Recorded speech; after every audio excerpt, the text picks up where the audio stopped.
Thank you very much for this very kind presentation. Let me say that I was myself confused regarding the identity of Slovenia in my very young years, when I was a child, actually. I believe that, for instance, as all children, I looked at pictures of cars, and I believed that Mercedes cars were made in Slovenia when I was a child. Later, of course, I got even more confused. I remember when I started traveling around the world as a student, I was a little ashamed of my passport, which said Socialist Federal Republic of Yugoslavia, because I said, why doesn't it say Slovenia? So I really got involved quite heavily in the process of branding Slovenia, if I may say so, not in the sense that has been explained just now, but perhaps in a more how shall I say, more political sense. Now, let me start, let me deepen the confusion regarding Slovenia with a joke. Now, I'll see if I can move this. Yes. Now, the joke, it's now on Facebook and on different media. So I'm not discovering anything new. Some of you may have heard it, but I still use it as an introduction to my statement, to my speech. The joke is about traveling by train, and it's train travel in different times. The first chapter, the first story is about a Yugoslav delegation headed by Tito traveling in Slovenia. At one point, there are no more tracks, and the train stops. And then Tito looked through the window, saw that there were no tracks, but he wanted to continue the travel, and he commanded that workers should be brought in and that they should start constructing the tracks so that the train could continue. And immediately the situation was resolved. Hundreds or thousands of workers were brought from all kinds of places, and they started working, and the railway was constructed, and Tito could continue his travel. Now, the second story, or the next chapter, it takes place in Slovenia, let's say in the years between 93 till 2002, when Prime Minister of Slovenia was Janez Drnovšek, late Janez Drnovšek. He was a liberal of sorts, and the joke goes like this: the train stops because there is no more track, and then Drnovšek says, "Okay, let's see what can be done," and he calls his collaborators. He calls a session of the parliament, and negotiations start, and conclusions and decisions are made, and so on. And it takes 2 years to build a new part of the railway. Now, at the moment, we have a different kind of government headed by Mr. Pahor, and this is the third story, the third chapter of the same story. Now, the delegation headed by Mr. Pahor travels through Slovenia, and that is the end of the track. And then Mr. Pahor looks through the window, sees that there is no track, and what does he do? He says to his delegation, just keep fastened your seat belts, keep seated, and pretend that we are traveling.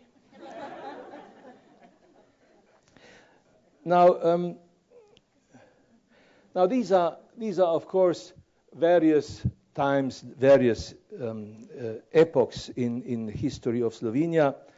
Now, Slovenia has been now 20 years old, or is going to be 20 years old this year. Now, I don't know whether you can see. That's a map that the previous speaker didn't want to show. It's the map of Slovenia, but I wanted to show you a different kind of map as well. Now, this is the map of an agreement, connected with an agreement that was made between Slovenia and Croatia, and it's called the Drnovšek-Račan agreement. Drnovšek was Prime Minister of Slovenia, Račan was Prime Minister of Croatia. It was an agreement concerning the border on the sea. Now, this is a very, very touchy subject in Slovenia, and I'm not really going to talk too much about it, just mentioning that actually this is the problem. You can see that the southwestern part of Slovenia is a very complex and a very confusing place. It borders on Italy on one side, on Croatia on the other side. Now, if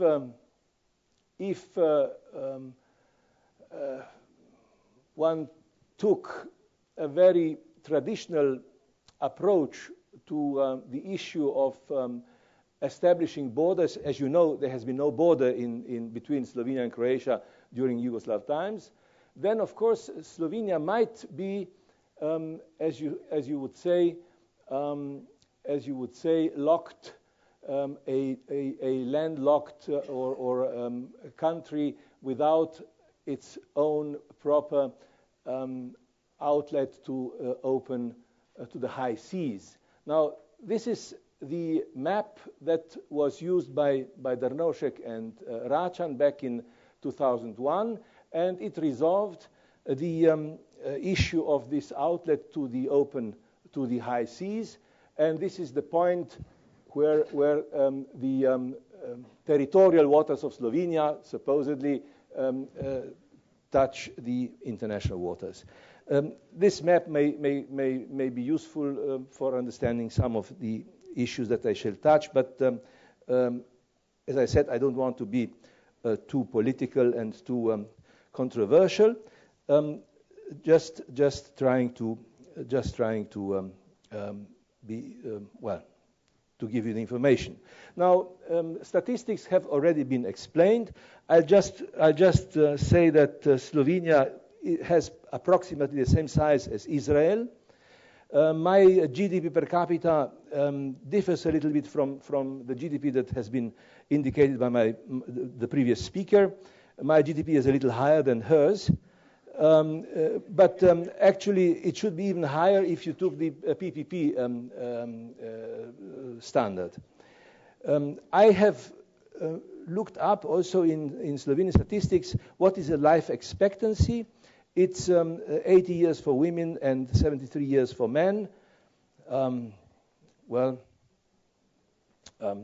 This is not just, but this is a fact. And it means, of course, life expectancy for the generation born in 2004 or 2005. This is a projection. I don't know whether all men will be 73 years old and all women 80 years old. Some of them might grow even older by then. Now, why do we have the problems that the previous speaker talked about? Of course, Slovenia is a new nation. Slovenia is a new nation. It is 20 years old. Slovenian state has been established in 1991 after a short hostility, a short war between Yugoslavia and Yugoslav army and Slovenian army. After a very dramatic meeting in Brioni, which is known or has been known as the place where Tito had his holiday or vacation home. he had many such premises, but this is beside the point. It is more important for understanding of Yugoslavia than for understanding of Slovenia. Now, the borders of Slovenia have been determined by the peace conference in Paris. As you know, all important peace conferences happen in Paris after World War II. And the interesting aspect of this agreement or this peace conference was that it really decided about the western border of Slovenia. At that time, western border of Yugoslavia, but actually also about the western border of Slovenia. According to the London Treaty of 1915, that was World War I, which was a secret agreement between the Allies, Entente, and Italy. Western part of Slovenia, 1/3 of Slovenian ethnic territory, was given to Italy under the condition that Italy joins the Entente side in World War I. It was a generous gesture of the British to give Italians part of the territory they actually didn't possess. It was a Slovenian or Slovenian ethnic territory or Austrian territory at that time, of course. Now, let me point out something regarding Slovenia and something that is very important for understanding of Slovenia. Slovenia has started understanding itself, actually, only at the end of 18th century. Actually, understanding of Slovenia as Slovenia stems from the time of the French Revolution, when a very important book appeared in Slovenia regarding the history of Slovenians, written by a certain writer, very important writer, Linhart, who otherwise has written also theatrical plays. Now, when I say end of 18th century, beginning of 19th century, I'm also thinking of the initial attempts to integrate South Slavic nations, South Slavic peoples. Now, as you know, Napoleon has established Illyrian provinces in 1809, taken them from Austria, from the then territory of Austria, kept those provinces until 1815, and then these territories were returned to Austria, and then the Berlin Congress followed in 1815, which was a very important event for European history anyway, because for 100 years almost brought stability to Europe. Now, what is the problem of Slovenia if we are trying to be as objective as possible? A small country with 2 million inhabitants has limited potential, and all politics has to take into account this particular factor. Of course, Slovenia holds an interesting geopolitical position.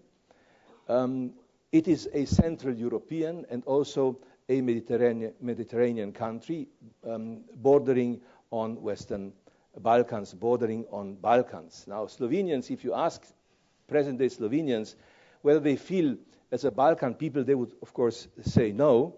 But for a while, when part of Yugoslavia, Slovenia was considered as a part of Balkans. Now,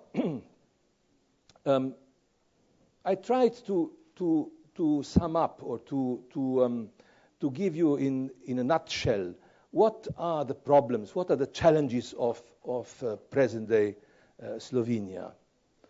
And I would reduce the problems or challenges into three categories: reduction, reviewing, and fixing.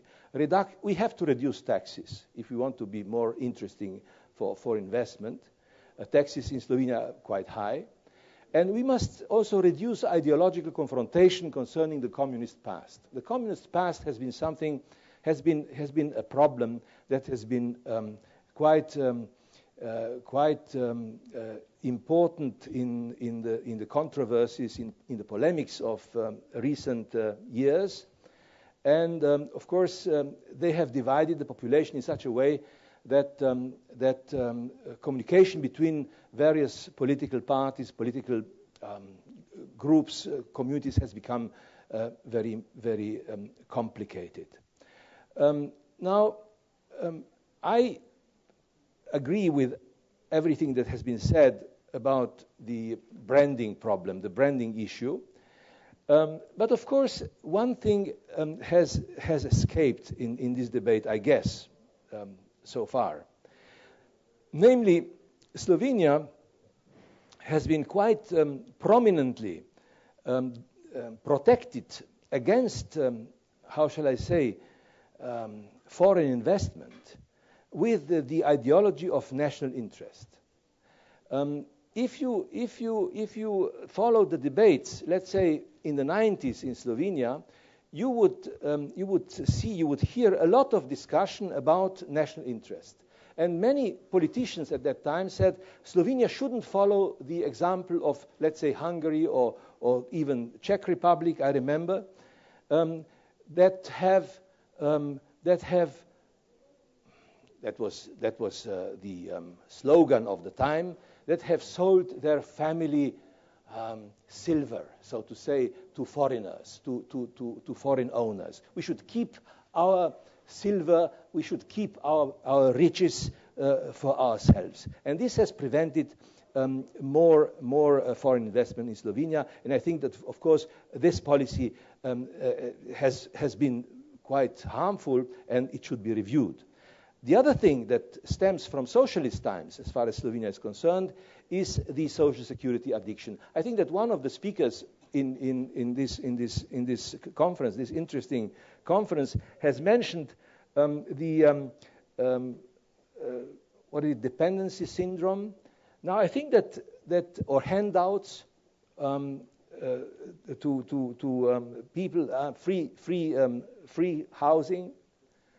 Now, a little bit of this, of course, also goes for Slovenia, or has been felt in Slovenia. Many people and many political groups have been emphasizing the problem of social security, and a lot of people are addicted to this social security policy. Now, a recent phenomenon in Slovenia, I think that it is also typical of countries like, I don't know, Western European countries, is a lack of political confidence and a lack of interest for politics generally. Now, in German, the word is Politikverdrossenheit, meaning fed up with politics.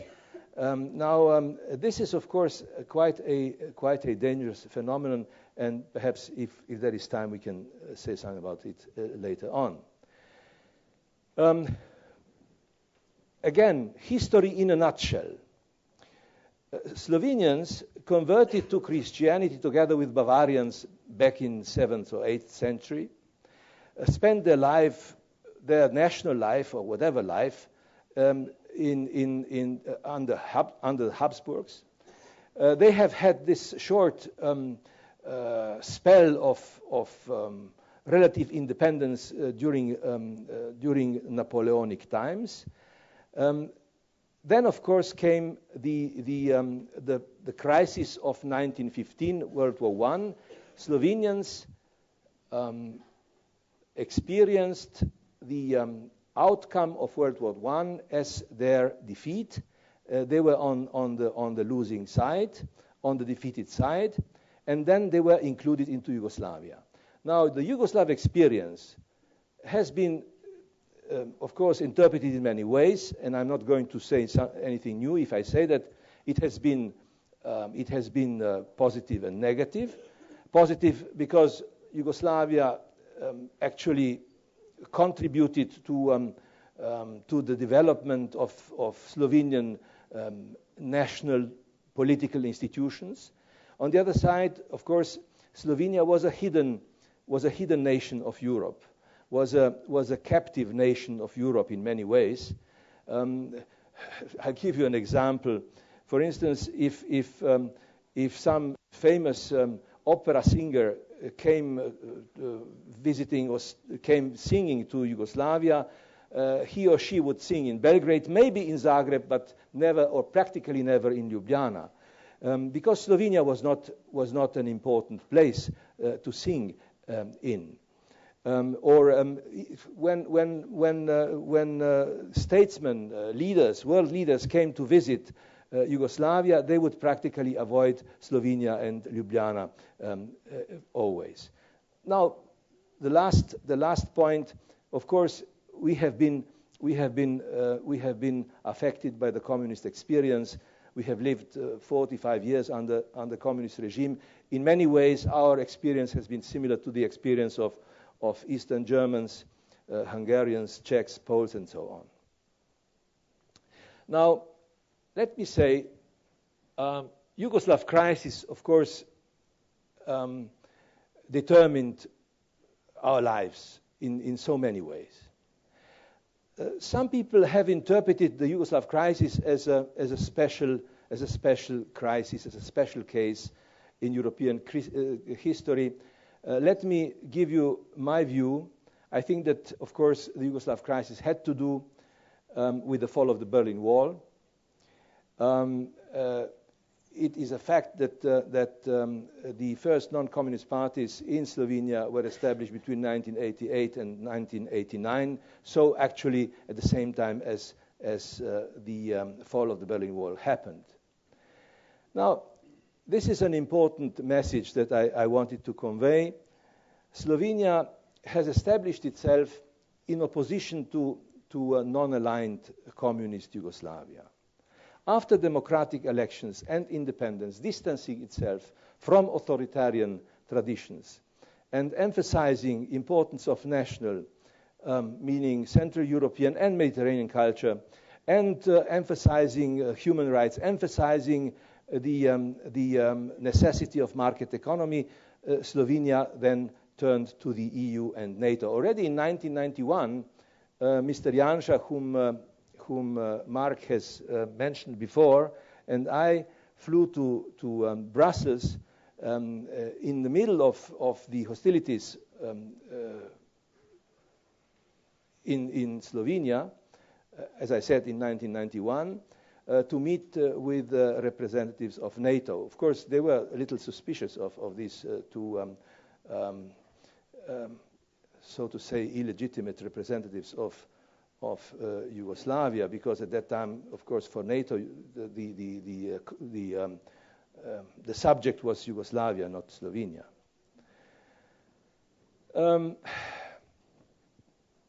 Now, I guess that if I think of the Slovenian diplomacy, what were the first and the most important tasks of Slovenian diplomacy when Slovenia became independent 20 years ago, or, well, started to become independent 20 years ago?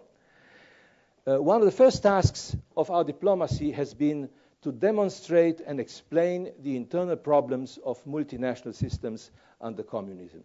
As you know, Yugoslavia was a multinational system. It was, as you probably remember from lessons of history, it started as a kingdom of Serbs, Croats, and Slovenians, and then, of course, Yugoslavia wanted to merge these specific ethnic groups into one. The same way that Soviet Union wanted to create the Soviet nation. Now, really, our task was to explain to our interlocutors that Slovenia is a nation, that Slovenes are a separate people, that there is a separate and distinct culture in Slovenia, that there is a separate language, and of course that there are many other traits which are characteristic of Slovenia. I have not really gone into the problem of Slovenian cultural tradition. Slovenia has not excelled Slovenia has not asserted itself in history through its specific, political or economic achievements. Actually, a lot of Slovenian consciousness has to do, Slovenian national consciousness has to do with culture, has to do with a number of Slovenian, how should I say, works of art. For instance, when was it? In 1875, one of the utmost Slovenian authors wrote literally, "We cannot work in politics. Let us work where we can. Let us work in literature." And now this approach is not only typical or limited to Slovenia.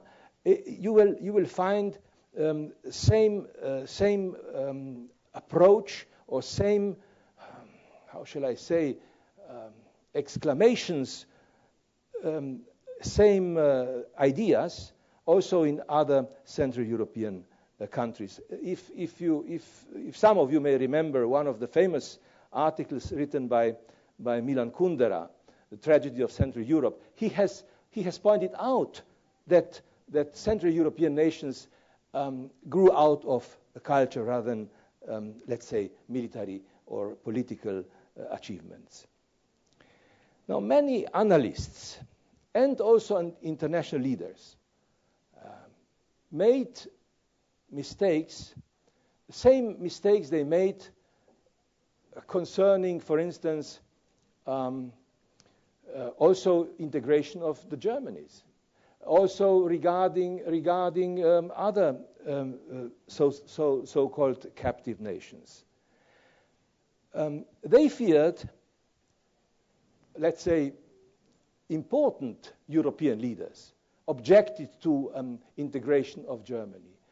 Many important European leaders objected to the demise of Soviet Union. Now, many analysts feared that a breakdown of Yugoslavia could trigger similar developments in Soviet Union. Now, as you know, or as you will know once I tell you, Slovenia has been recognized as an independent country in December 1991. This is the same time that Soviet Union ceased to exist. That was the day, that was the time of the breakdown of Soviet Union. Now, before this date, before this year, before these months, before the autumn of 1991, many of our interlocutors, ambassadors, ministers, told us, don't do anything. James Baker, for instance, I remember very vividly, July 91. He said, keep negotiating. Don't for any reason, don't separate. Don't become independent. It will have tremendous negative consequences. Now, we knew Janša, whom I have mentioned, the then Prime Minister of the Slovenian government, Peterle, we knew that this was a mistake. Not just because we felt that it was a mistake, but because we knew from our meetings with the Russian leaders. For instance, I remember my meeting and Mr. Peterle's meeting Hi, Mr. Busek. I remember Yeltsin told us already in 1990 that Soviet Union would break down, that it would be soon the end of Soviet Union. So for us, it could not be that our fight or our action would trigger anything elsewhere. It was part of the same worldwide or European crisis. Yugoslav crisis was not a beginning or a reason for Soviet crisis. Both crises were part of the same historical event or historical movement, historical change. As I have said, many important leaders and analysts have supported centralist and integrationist forces in Belgrade, including Slobodan Milosevic. Remember how one of the important leaders of one of the most important countries, not Germany, of course, traveled to Yugoslavia and supported Milosevic. They perceived the Slovenian democratic movement and the project of an independent state as egoistic and opportunistic. And they failed to interpret the Yugoslav crisis in the context of the demise of the Warsaw Pact and Soviet Union. I have mentioned the July 1991 Brioni Declaration. It was a bitter pill, actually, for many of us, because the message was stop your independence movement, freeze your achievements. We have already taken possession of the border post, by the way. When I traveled from Brioni to Ljubljana, I heard on the radio a group of Slovenian traitors have just sold Slovenian national interest at Brioni. And it was meant practically everybody who meant anything in Slovenia at that time. But of course, I saw another aspect of this event. Slovenia, for the first time in its history, had or participated in negotiations with the European Union. It was, on one side, it was European politicians. On the other side, it was Slovenian politicians, Slovenian representatives. Now, since Mr. Busek has just joined us, let me use this opportunity to say that without the assistance of Austria and without the assistance of Austrian People's Party, we would feel much less courageous, so to say, much less self-confident. So for us, for me, Brioni Declaration was the beginning of negotiations between Slovenia and the EU, actually after 3 months of so-called moratorium, which was never really observed. After this time, Yugoslav army left Slovenia and independence was on the program. Slovenia was, for reasons that I have already explained, recognized by Europe in December 1991, but it was recognized by the United States only in April 92. United States had reservations regarding independence of the new nations.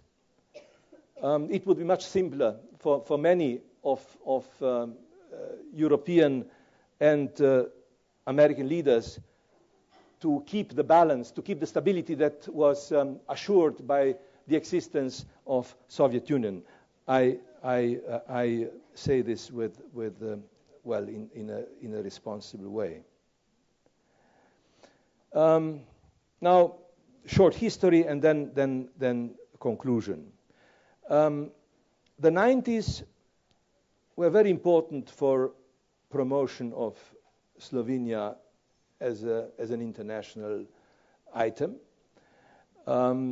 We started our approach to the European Union. Of course, blocked by Italy in '94 for 1 year.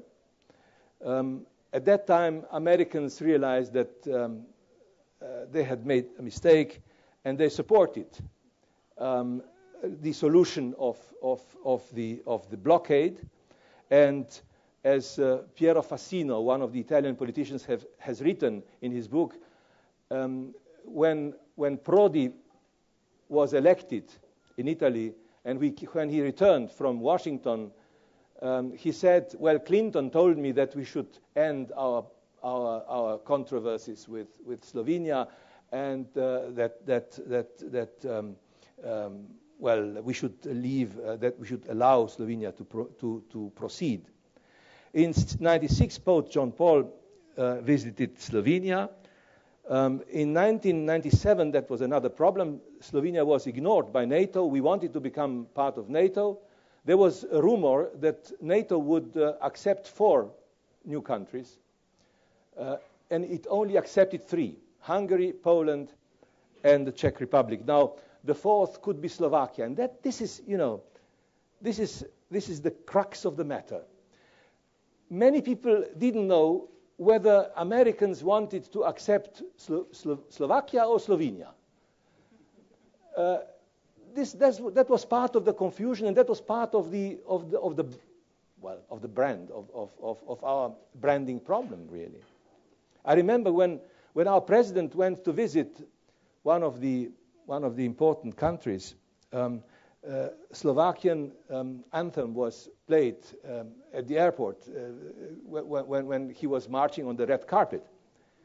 Not to speak about other incidents and other jokes. Now, in '97, Slovenia has not been accepted. It had to wait until 2002, and then 2004 was the formal procedure. But of course, Slovenia was supported by the Luxembourg Council of the European Union. Now, as a consolation, in '99, Clinton visited Slovenia, and it was a very emotional moment. It was raining cats and dogs in Ljubljana, and there were thousands of people who wanted to see Clinton, and Clinton, as he told us later, he actually enjoyed this. Everybody was wet. It was really cats and dogs in the main square of Ljubljana. But he enjoyed it because he saw how great was the interest of the crowd. 2001 was a very important year for us. We have, in 2001, accepted signed an agreement with Austria. Then in June, Bush and Putin met at Brdo. In July, Slovenia and Croatia reached an agreement concerning the border, which was later rejected. Then 2001, as you know, has been a very tragic year because of the terrorist attacks. And in December, Slovenia and Vatican, the Holy See, signed another agreement. 2003, 2004, we had the referendum on joining NATO in the first days of the war in Iraq. You can imagine what a risky situation this was. I remember calling then Foreign Minister of Germany, Joschka Fischer, and said, "Look, it seems that we shall have a referendum on NATO in the coming weeks." And Joschka said, "No, please don't do that." I mean, he said, "You know what this will mean, and try to avoid it." And the government, myself included, wanted to avoid this referendum, but then the parliament, the opposition, nailed us down. They really wanted us to lose this referendum. So we made everything possible to win it, and we won. Actually, the result of the referendum was 90% for EU and 66% for NATO, in favor of. Now, in 2003, Croatia introduced some very funny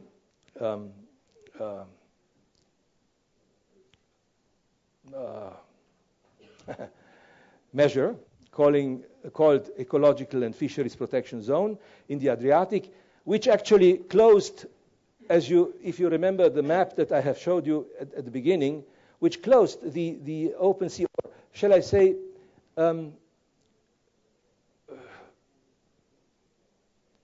made open sea or high seas non-existent.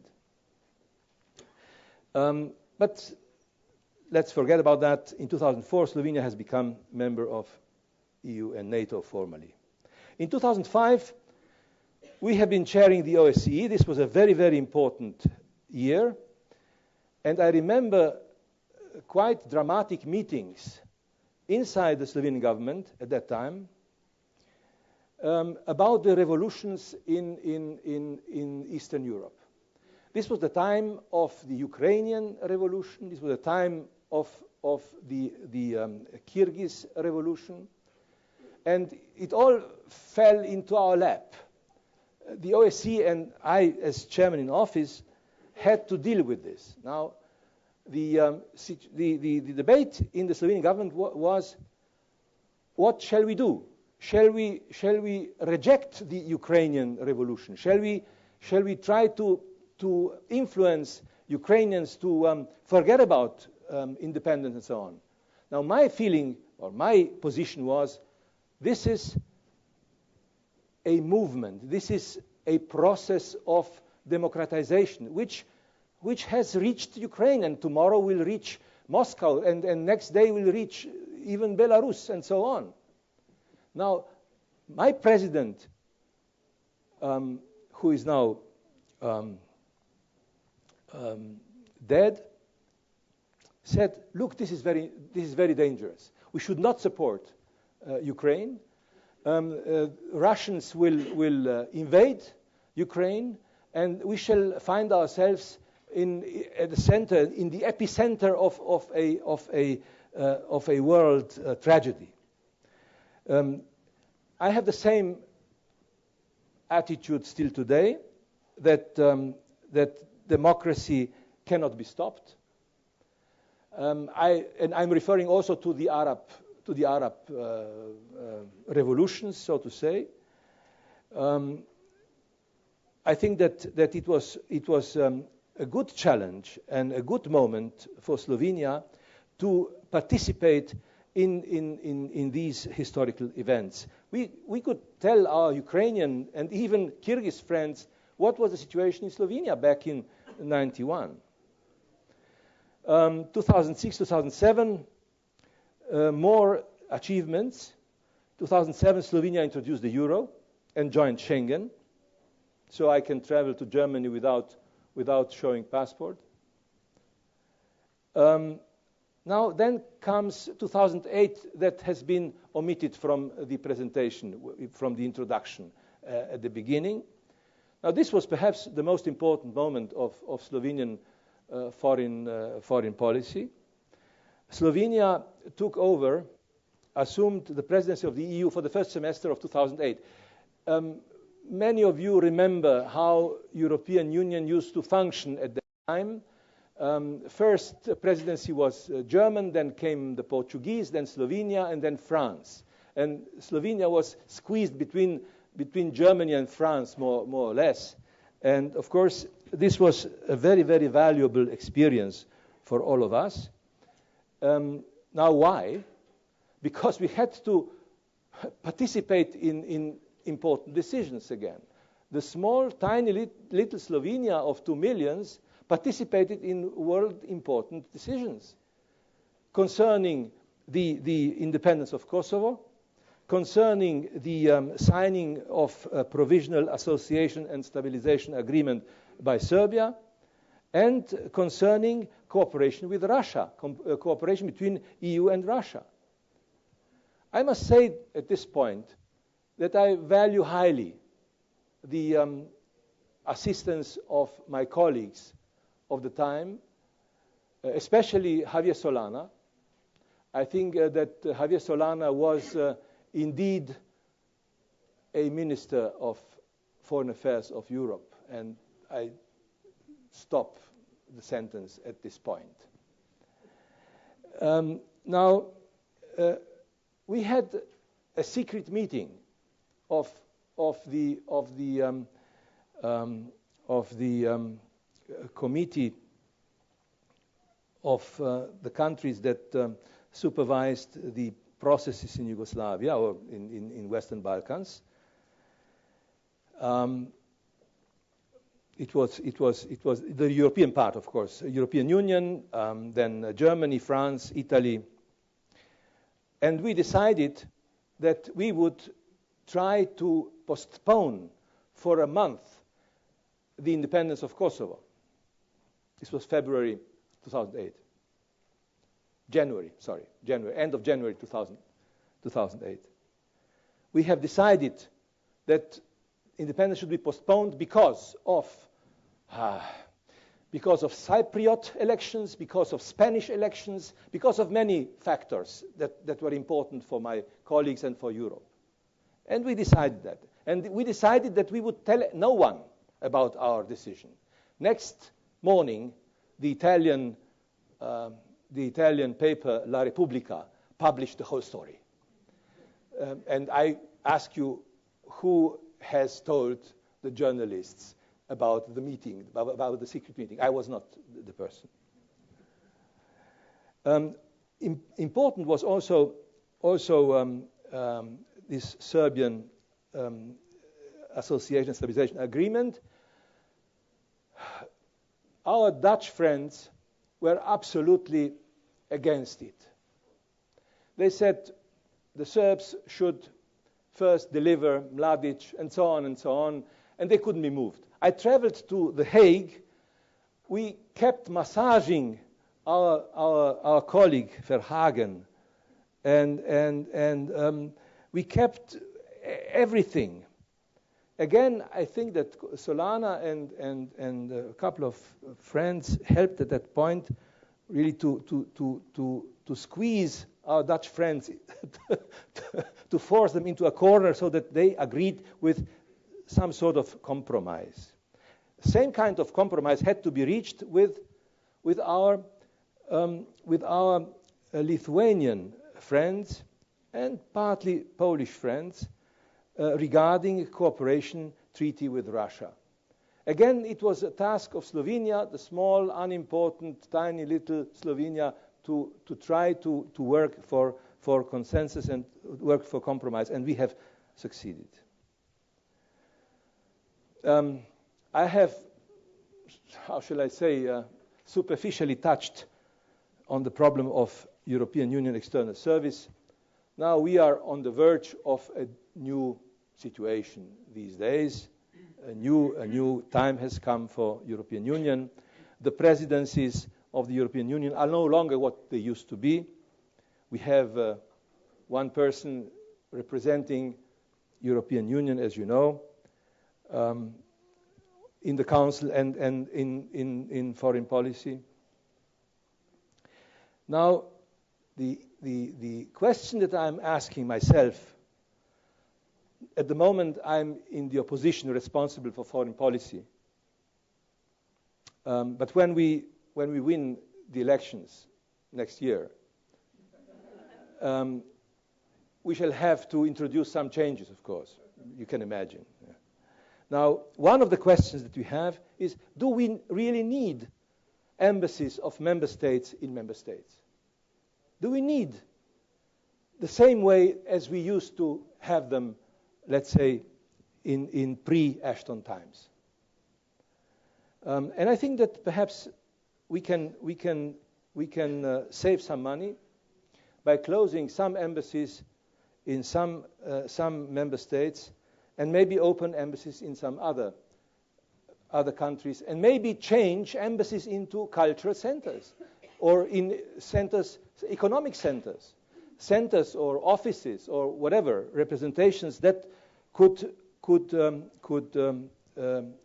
be more useful. Now here, of course, I have not really touched, I don't think I have time now, the dilemmas of economic diplomacy. This institution is intended for cultural diplomacy.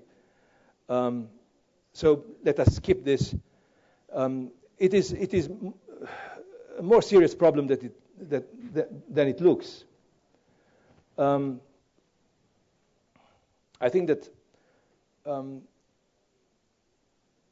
economic representations themselves cannot do the same job as ambassadors in embassies can do, but that's another point.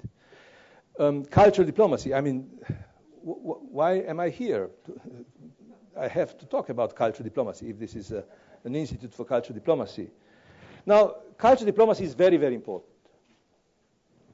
Okay, I have to finish. I have said too much. Now, I think that cultural diplomacy can be a very important instrument of a country for its promotion, and I think really that culture centers are even more important than economic centers. But I may be wrong. My previous life sort of shows my weakness towards culture. So, but that's beside the point. I have talked about multiculturalism, cultural diplomacy. Now, I think that, and I have even mentioned the Arab democratic revolutions. I have read one interesting article recently, and I happen to agree with him, with it, and with its author, that Huntington, remember, the famous author of Clash of Civilizations, has underestimated general validity of the value of democracy. And he has a little bit, he has been saying too critical things, not too, but too much critical things about Islam. But again, I don't want to be a prophet. I have not been invited to be one. Let me just say that we should work, also Slovenia, and maybe somebody else as well, should work with the new forces coming out of democratic movements. What else can people who have come out, who have established themselves as democratic leaders, what can we do? What else can we do but to agree with democratic forces and understand the new forces and try to also to explain what their work means? And of course, opposition of today is the government of tomorrow. Thank you. Thank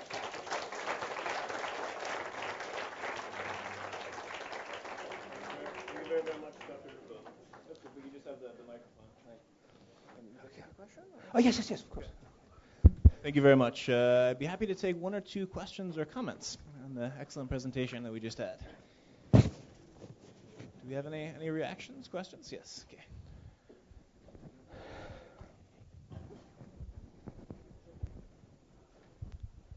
Good evening, Mr. Rupel. My name is Ivan Kovac, and I'm a PhD student of International Relations from Slovakia.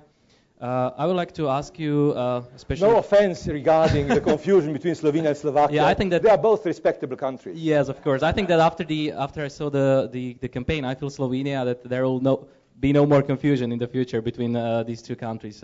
But my question would be, since you were the foreign minister during the EU presidency of Slovenia, and I would like to ask you on the, let's say, the opportunities and the barriers that you see of such a small country presiding the European Union.